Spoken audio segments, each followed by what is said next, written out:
ಗ್ರಾಮಗಳಿಂದ ಬಂದಿರತಕ್ಕಂಥ ಸಕಲ ಸಂಪತ್ತು ದಯವಿಟ್ಟು ಜೋರಾದ ಕರತಾಳದ ಮೂಲಕ ಚಪ್ಪಾಳೆಯನ್ನು ಹೊಡೆಯೋದ್ರ ಮೂಲಕ ಕಾರ್ಯಕ್ರಮಕ್ಕೆ ಶೋಭೆ ತರಬೇಕು. ಇವತ್ತಿನ ಈ ತುಲಾಭಾರ ಕಾರ್ಯವನ್ನ ಒಣದ್ರಾಕ್ಷಿಯನ್ನ ಪೂರೈಸಿ ನೆರವೇರಿಸಲು ಸಹಕರಿಸಿರ್ತಕ್ಕಂಥ ಆ ಎಲ್ಲ ಅನ್ನದಾನಿಗಳಿಗೆ, ದೇಶದ ಬೆನ್ನೆಲುಬಾಗಿರ್ತಕ್ಕಂಥ ರೈತ ಬಾಂಧವರಿಗೆ ಈ ಸಂದರ್ಭದಲ್ಲಿ ಧನ್ಯವಾದಗಳನ್ನ, ಅಭಿನಂದನೆಗಳನ್ನ ಸಲ್ಲಿಸ್ತಾ ಇದ್ದೇನೆ. ತಾವು ಬೆಳೆದ ದ್ರಾಕ್ಷಿ ಜಗದ್ಗುರುಗಳ ತುಲಾಭಾರಕ್ಕೆ ಸಮರ್ಪಿತವಾಗಿದೆ. ಅತ್ಯಂತ ವ್ಯವಸ್ಥಿತವಾಗಿರ್ತಕ್ಕಂಥ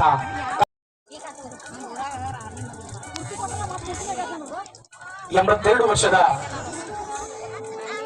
ವೃದ್ಧರು, ನಿವೃತ್ತ ಯೋಧರು ಆಗಿರ್ತಕ್ಕಂಥ 82ರ ಯುವಕರು ಆಗಿರ್ತಕ್ಕಂಥ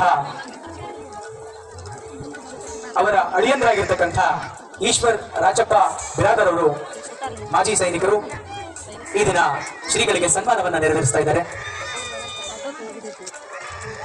ನಿವೃತ್ತ ಗ್ರಾಮದ ಎಲ್ಲ ನಿವೃತ್ತ ಸೈನಿಕರ ಪರವಾಗಿ ಹಿರಿಯರ ಆ ಒಂದು ಸನ್ಮಾನವನ್ನ ನೆರವೇರಿಸ್ತಾ ಇದ್ದಾರೆ.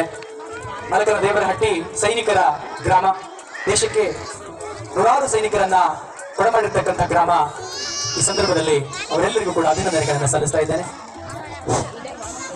ಧನ್ಯವಾದಗಳು.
ನೀವು ಹೋಗಿ ಅಲ್ಲಿ ಪೂಜೆ ಮಾಡಬೇಕು, ಅಭಿಷೇಕ ಮಾಡಬೇಕು, ಪಾದಯಾತ್ರೆ ಮಾಡಬೇಕು, ಹಣೆ ಹಚ್ಚಿ ಮುಟ್ಟಿ ನಮಸ್ಕಾರ ಮಾಡಬೇಕು.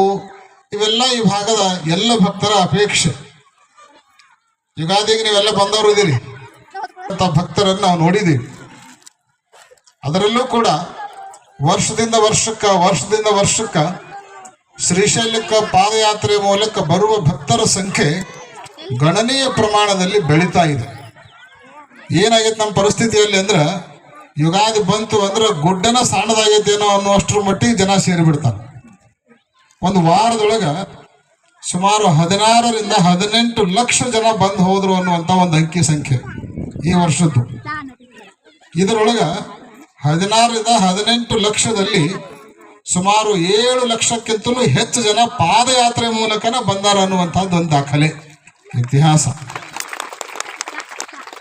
ವರ್ಷದಿಂದ ವರ್ಷ ಹೆಚ್ಚಾಕೋತ ಹೊರಟದ ಹೊರತು ಕಡಿಮೆ ಆಗ್ತಾ ಇರುವಂತ ಮಾತಿಲ್ಲ.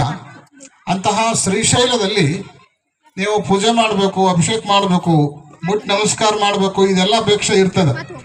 ಆದ್ರೆ ಮಲ್ಲಯ್ಯ ಎಷ್ಟು ಭಕ್ತ ವಾತ್ಸಲ್ಯನ ಅಂತ ಕೇಳಿದ್ರೆ, ನೀವು ಶ್ರೀಶೈಲಕ್ಕೆ ಬಂದ ಮೇಲೆ ಅಭಿಷೇಕ ಮಾಡೋಕ್ಕಾಗತ್ತೋ ಇಲ್ಲೋ ಗೊತ್ತಿಲ್ಲ,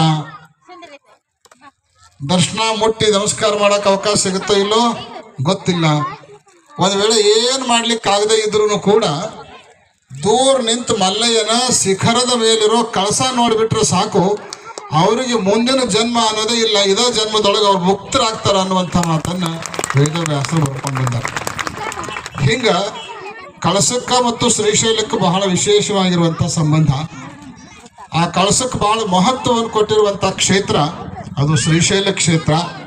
ಅಂತೇನೆ ಅಂತಹ ಕಳಸವನ್ನ ಶ್ರೀಶೈಲ ಜಗದ್ಗುರುಗಳ ಅಮೃತ ಹಸ್ತದಿಂದಲೇನೆ ನೀವೆಲ್ಲ ಆರೋಹಣ ಮಾಡಿಸಬೇಕು ಅಂತ ಹೇಳಿ ಜಗದ್ಗುರುಗಳವರನ್ನು ಬರಮಾಡಿಕೊಂಡಿದ್ದೀರಿ. ಭವ್ಯ ದಿವ್ಯವಾಗಿರುವಂತಹ ಕಳಸಾರೋಹಣ ಇವತ್ತು ಸಂಪನ್ನಗೊಂಡಿದೆ. ಕಳಸಗಳು ಅವು ಒಂದು ರೀತಿಯಿಂದ ದೇವರ ಸಂಪರ್ಕವನ್ನು ಮಾಡಿಸುವಂತ ವಿಶಿಷ್ಟವಾಗಿರುವಂತ ಕೇಂದ್ರಗಳು. ನಾವು ಬಹಳ ಸರಿ ಕಳಸಾರೋಹಣ ಮಾಡುವಾಗೆಲ್ಲ ಹೇಳ್ತಾ ಇರ್ತೀವಿ, ಏನು ಅಂದ್ರೆ ದೇವ ಮತ್ತು ಭಕ್ತರ ಮಧ್ಯದಲ್ಲಿ ಕಳಸಗಳು ಮಧ್ಯದ ಸೇತುವೆಯಂತೆ ಕಾರ್ಯವನ್ನು ನಿರ್ವಹಿಸ್ತಾವ ಅನ್ನುವಂಥ ಮಾತನ್ನು. ನಿಮಗಿದು ಅರ್ಥ ಆಗಬೇಕು ಅಂದ್ರೆ ಆಧುನಿಕ ಜಗತ್ತಿನ ಒಂದು ಉದಾಹರಣೆಯನ್ನು ನಿಮಗೆ ಕೊಟ್ಟರೆ ಹೆಚ್ಚು ಅರ್ಥ ಆಗ್ತದೆ. ನಿಮ್ಮ ಹತ್ರ ಮೊಬೈಲ್ ಅದಾವ? ಮೊಬೈಲ್ ಅದಾವು?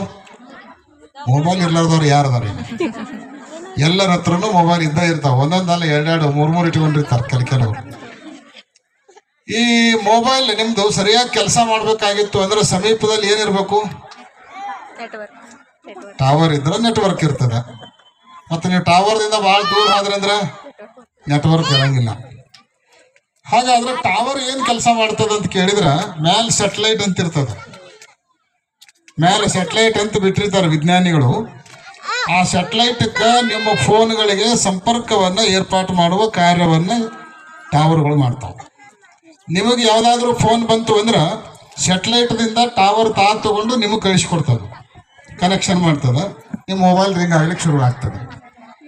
ಇನ್ನು ನೀವು ಯಾರಿಗಾದ್ರೆ ಕಾಲ್ ಮಾಡಿದ್ರಿ ಅಂದ್ರೆ ನೀವು ಯಾವ ಟವರ್ದ ಪರಿಧಿ ಒಳಗೆ ಇರ್ತೀರೋ ಆ ಟವರ್ ನಿಮ್ಮ ಕರೆಯನ್ನು ಸ್ಯಾಟಲೈಟ್ಗೆ ಮುಟ್ಟಿಸ್ತದೆ. ಆ ಸ್ಯಾಟಲೈಟು ನೀವು ಯಾರ ಫೋನಿಗೆ ಮಾಡಿರ್ತೀರಲ್ಲ ಅವ್ರ ಫೋನು ಯಾವ ಟವರ್ದ ಏರಿಯಾದೊಳಗೆ ಇರ್ತಾರಲ್ಲ ಅಲ್ಲಿಗೆ ಹೋಗಿ ಮುಟ್ಟಿಸ್ತದೆ. ನಮ್ಗೆ ಹೇಳಕ್ಕೆ ಇಷ್ಟೊತ್ತಾಯ್ತು, ಇದೆಲ್ಲ ವಿತಿನ್ ಸೆಕೆಂಡ್ದೊಳಗೆ ಆಗಿ ಹೋಗಿಬಿಡ್ತದೆ. ಒಂದು ಸೆಕೆಂಡ್ದೊಳಗೆ ಇದನ್ನು ಹೇಳಕ್ಕೆ ಇಷ್ಟ ಟೈಮ್ ಅಷ್ಟೇ. ಹಿಂಗ ಸ್ಯಾಟಲೈಟು ಮತ್ತು ಮೊಬೈಲ್ಗಳ ಮಧ್ಯವರ್ತಿಯಾಗಿ ಈ ಟವರ್ಗಳು ಕೆಲಸ ಮಾಡ್ತಾವೆ. ನಿಮ್ಮ ಕರೆಯನ್ನು ಮೇಲೆ ಮುಟ್ಟಿಸ್ತದೆ. ನಿಮಗೆ ಬಂದಿರೋ ಕರೆಯನ್ನು ತಂದು ನಿಮಗೆ ಮುಟ್ಟಿಸುವಂಥ ಕಾರ್ಯವನ್ನು ಹೆಂಗೆ ಟವರ್ಗಳು ಮಾಡ್ತಾವೋ ಹಂಗೆ ಮೇಲೆ ಸ್ಯಾಟಲೈಟ್ ರೂಪದಲ್ಲಿ ಭಗವಂತನ ಕಾಸ್ಮಿಕ್ ಎನರ್ಜಿ ಅಂತ ಇದೆ. ಆ ಕಾಸ್ಮಿಕ್ ಎನರ್ಜಿ ಎಲ್ಲ ಕಡೆ ಹರಿತಿರ್ತದ. ಆದ್ರೆ ಎಲ್ಲೇ ಶಿಖರ ಇರ್ತದ, ಎಲ್ಲೇ ಕಳಸ ಇರ್ತಾವ, ಆ ಕಳಸಗಳು ಆ ಕಾಸ್ಮಿಕ್ ಎನರ್ಜಿಯನ್ನು ಹೆಚ್ಚಿನ ಪ್ರಮಾಣದಲ್ಲಿ ಸೆಳೆದುಕೊಂಡು ಕೆಳಗೆ ಇರುವಂತಹ ಮೊಬೈಲ್ ಯಾವಂದ್ರೆ ಏನು ಭಕ್ತರಿದಾರಲ್ಲ ಆ ಭಕ್ತರೇ ಮೊಬೈಲು ಆ ಭಕ್ತರಿಗೆ ತಲುಪಿಸುವಂಥ ಕಾರ್ಯವನ್ನು ಈ ಕಳಸಗಳು ಮಾಡ್ತಾ ಇರ್ತವೆ. ಆ ಹಿನ್ನೆಲೆಯಲ್ಲಿ ದೇವಸ್ಥಾನದ ಮೇಲಿರುವಂತಹ ಕಳಸ ಅಂದ್ರೆ ಅವು ಆಧ್ಯಾತ್ಮದ ಟವರ್ ಅನ್ನುವಂಥ ಮಾತನ್ನ ನಾವೆಲ್ಲರೂ ಅರ್ಥ ಮಾಡ್ಕೊಳ್ಬೇಕು. ಅವು ಮೊಬೈಲ್ ಮತ್ತು ಸ್ಯಾಟಲೈಟದ ಮಧ್ಯವರ್ತಿಯಾಗಿ ಕೆಲಸ ಮಾಡಿದ್ರೆ ಈ ಟವರ್ಗಳು ಭಕ್ತ ಮತ್ತು ಭಗವಂತನ ಮಧ್ಯವರ್ತಿಯಾಗಿ ಈ ಟವರ್ಗಳು ಈ ಶಿಖರಗಳ ಕೆಲಸ ಮಾಡ್ತಾವ ಅನ್ನುವಂಥದ್ದನ್ನು ಇವತ್ತು ನಾವೆಲ್ಲ ಅರ್ಥ ಮಾಡ್ಕೊಳ್ಬೇಕು. ನಿಮ್ಮ ಭಕ್ತಿಯನ್ನು ಒಯ್ದು ಆ ಕಾಸ್ಮಿಕ್ ಎನರ್ಜಿಗೆ ಮುಟ್ಟಿಸೋದು, ಆ ಕಾಸ್ಮಿಕ್ ಎನರ್ಜಿಯನ್ನು ತಗೊಂಡು ಬಂದು ನಿಮಗೆ ಮುಟ್ಟಿಸುವಂತಹ ಕಾರ್ಯವನ್ನು ಈ ದೇವಸ್ಥಾನಗಳ ಮೇಲಿರುವಂತಹ ಕಳಸಗಳು ನಿರ್ವಹಿಸ್ತವ ಅನ್ನುವಂಥದ್ದನ್ನು ನೀವೆಲ್ಲ ತಿಳಿದುಕೊಳ್ಬೇಕು. ಆ ಕಾರಣಕ್ಕನ ಸಾಮಾನ್ಯವಾಗಿ ಎಲ್ಲ ಯಾವುದೇ ದೇವಸ್ಥಾನದ ಮೇಲೆ ಕಳಸ ಆರೋಹಣ ಮಾಡಿದ್ರೂ ಕೂಡ ಅದು ಯಾವುದು ಇರುತ್ತೆ ಅಂದ್ರೆ ಲೋಹಗಳದ್ದೇ ಇರ್ತದೆ. ಪಂಚಲೋಹಗಳ ಥರ ಇರ್ತದ. ಇನ್ನೂ ಸ್ವಲ್ಪ ಹೆಚ್ಚು ಶ್ರೀಮಂತ ಭಕ್ತರಿದ್ರು ಅಂದ್ರೆ ಬೆಳ್ಳಿ ದರ ಇರ್ತದ. ಅದಕ್ಕಿಂತಲೂ ಹೆಚ್ಚು ಶ್ರೀಮಂತರಿದ್ರು ಅಂದ್ರೆ ಬಂಗಾರದ ಕಳಸನೂ ಆಗಿರ್ತಾವ. ಅದು ಬಂಗಾರರೇ ಇರಲಿ, ಬೆಳ್ಳಿರೇ ಇರಲಿ, ಪಂಚಲೋಹದರ ಇರಲಿ, ತಾವರ ಇರಲಿ, ಹಿತ್ತಾಳೆರ ಇದ್ರೂ ಕೂಡ ಅವುಗಳ ಆಯುಷ್ಯ ಕಲರ್ ಶಾಶ್ವತವಾಗಿ ಇರೋದ್ರಲ್ಲಿ ಹೆಚ್ಚು ಕಡಿಮೆ ಇರ್ಬೋದು. ಆದ್ರೆ ಅವುಗಳಲ್ಲಿರುವಂಥ ಒಂದು ವಿಶೇಷವಾದ ಶಕ್ತಿ ಏನಂದ್ರೆ ಅದು ಮಾತ್ರ ಎಲ್ಲ ಲೋಹಗಳಲ್ಲಿ ಸಮಾನವಾಗಿ ಇರ್ತದೆ. ಅದು ಯಾವುದು ಅಂದ್ರೆ ತನ್ನ ಒಂದು ದಂಡೆಗೆ ಮುಟ್ಟಿರುವಂಥ ಒಂದು ಶಕ್ತಿಯನ್ನ ಇನ್ನೊಂದು ದಂಡೆಗೆ ತಕ್ಷಣವೇ ಟ್ರಾನ್ಸ್ಫರ್ ಮಾಡುವಂಥ ವಿಶೇಷವಾದ ಶಕ್ತಿ ಲೋಹಗಳಲ್ಲಿ ಇರ್ತದೆ. ಈಗ ತಂತಿ ಹೇಳ್ತಾರೆ ನೋಡ್ರಿ, ಕರೆಂಟಿನ ತಂತಿ, ಅದೇನ್ ಮಾಡ್ತದ? ನೀವು ಯಾವ್ದಾರ ಒಂದು ದಂಡಿಗೆ ವಿದ್ಯುತ್ ಶಕ್ತಿಯನ್ನು ಸ್ಪರ್ಶ ಮಾಡಿಡೆಗೆ ಕಳಿಸಿಕೊಡ್ತದೆ. ಅದಕ್ಕೆ ಲೋಹಗಳನ್ನು ಶೀಘ್ರವಾಹಕಗಳು ಅಂತ ಕರೀತಾರೆ, ಶೀಘ್ರವಾಹಕಗಳು ಅಂತ. ಹಿಂಗೆ ಕಾಸ್ಮಿಕ್ ಎನರ್ಜಿಯನ್ನ ಶೀಘ್ರದಲ್ಲಿಯೇ ಭಕ್ತರಿಗೆ ತಂದು ಮುಟ್ಟಿಸ್ಲಿಕ್ಕೆ ಅನುಕೂಲ ಆಗಬೇಕು ಅಂತ ಹೇಳಿ ಲೋಹಗಳ ಕಳಸಗಳನ್ನೇ ಮಾಡುವಂತಹ ಪದ್ಧತಿ ಶಾಸ್ತ್ರದಲ್ಲಿ ಪ್ರಾಚೀನ ಕಾಲದಿಂದಲೂ ಬಂದಂಥದ್ದಾಗಿದೆ. ಆ ಹಿನ್ನೆಲೆಯಲ್ಲಿ ಇವತ್ತು ಮೊಬೈಲ್ ಟವರ್ಗಳು ಬೇರೆ ಬೇರೆ ಕಂಪನಿ ಇರ್ತಾವಿಲ್ಲ, BSNL ಟವರ್ ಬೇರೆ.